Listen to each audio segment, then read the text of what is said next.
Hello, my name is Stewart, and I am an art history major at USF with a minor in communications, going into my junior year in the fall.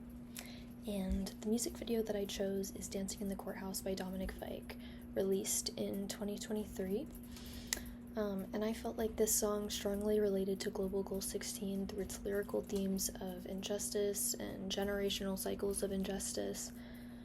And then Global Goal 16 is peace, justice, and strong institutions, and it basically promotes peaceful societies, holding institutions accountable, and fair, equal justice for all. Throughout the music video, there's lots of symbolism and imagery as Dominic Fike is seen rapping in jail and in a courthouse, mixed with pictures and videos from his childhood, which kind of sends a message about how he has dealt with police authority as a background in his life throughout his whole life as a mixed-race person, and it also encourages his listeners to speak out against injustices in government. The first key term that I chose that I felt like related to Dancing in the Courthouse and Global Goal 16 was criticism, found on page 102. And criticism is basically any judgment of someone or something, and in the textbook it kind of explains it as there are two sides to criticism: constructive and destructive. And constructive is criticism with the intention to help someone grow, and then destructive is with the intention to hurt someone or bring them down. And I felt like this term related because both constructive and destructive can relate to the music video and Global Goal 16. From 2 minutes and 30 seconds to 2 minutes and 33 seconds, the text, even without your opinion, it's hard enough to be myself, shows up on the screen. And this directly points to how people in marginalized groups are often criticized just for being who they are. And then that leads to a lot of the injustice that we see in the justice system. And then alternatively, the lyrics and Goal 16 constructively criticize the American justice system and just the American government as a whole, as we try to make it better and more fair for everyone. The second term that I chose is slang, which is found on page 106, and slang is basically any sort of informal language that typically only people in the group that you belong to understand what it means. And the textbook explained on page 106 how slang can be used to differentiate who is a part of your group and who isn't.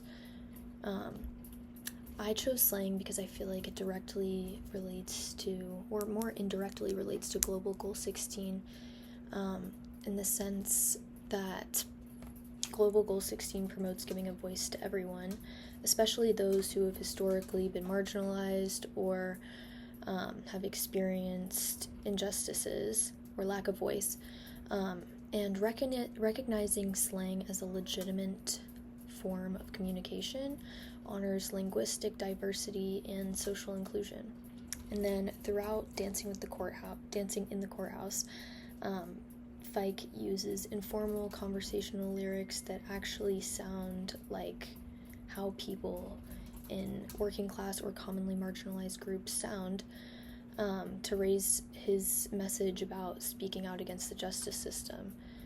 And then throughout the song, Dominic Fike uses the phrase "dance for it in the courthouse," and he uses it for the first time in 43 seconds to 46 seconds. And while courthouse is an actual word, he uses it in more of a slang way to refer to the justice system as a whole, as he criticizes it.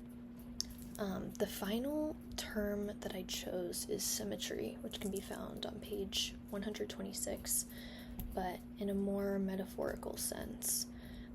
Symmetry is defined as the similarities between two sides of something, and then on page 126, the textbook described symmetry in terms of attractiveness and how most people find someone with a more symmetrical face more attractive than if their face was unsymmetrical. But that's not how I'm going to be relating it.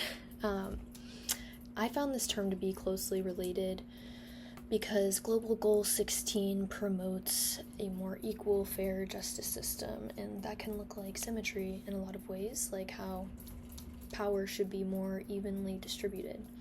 At 1:42 seconds through 1:44 seconds of Dancing in the Courthouse, Dominic Fike can be seen sitting sort of off-center in the middle of a perfectly symmetrical auditorium or like the spectator area of a courtroom, raising his hand.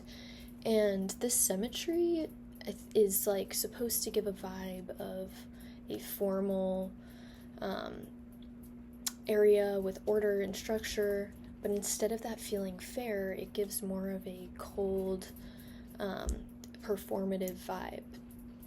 And you can see a look of uncertainty and anxiety on Dominic Fike's face as he raises his hand, which symbolizes the fear that a lot of marginalized groups feel to speak out against injustices that they experience. After doing this assignment, I found myself surprised on how non-formal forms of communication like slang, art, and visual symbolism can create such powerful messages about social issues. I actually found myself more moved by these informal forms of communication than by more formal, structured forms of communication.